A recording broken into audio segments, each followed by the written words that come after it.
Екінші есеп.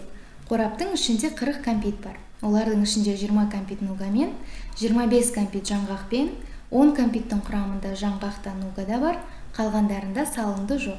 Салынды жоқ неше кәмпит бар? Бұл есепті шығару үшін біз Эйлер-Вен диаграммасын қолданамыз. Міне мынау бірінші шеңберіміз болсын, және мынау екінші шеңберіміз болсын. Бірінші шеңберді нугамен деп белгілейміз. Нугамен бізде 20 кәмпит бар. Және екінші шеңберді жаңғақпен деп белгілейміз. Ол 25. Және 10 кәмпиттің құрамында жаңғақта нугада бар дейді.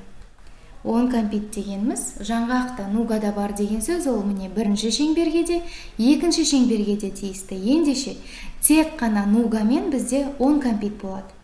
Ал тек қана жаңғақпен бізде 15 кәмпит болады. Себебі міне қараймыз, тек қана нугамен 10 кәмпит, және жаңғақпен де нугамен де 10 кәмпит, қосқанда 20 кәмпит болады. Және екінші шеңберді қараймыз, 10 қосу 15, ол 25 болады. Яғни есептеуіміз дұрыс. Енді осы кәмпиттің барлығы, яғни салындысы бар кәмпиттің барлығы 10 қосу 10 қосу 15, бұл 35 болады. Ал бізде барлығы 40 кәмпит. Ендеше 40-тан 35-ті азайтсақ, біз салындысы жоқ кәмпиттердің санын анықтаймыз. Ол 5-ке тең.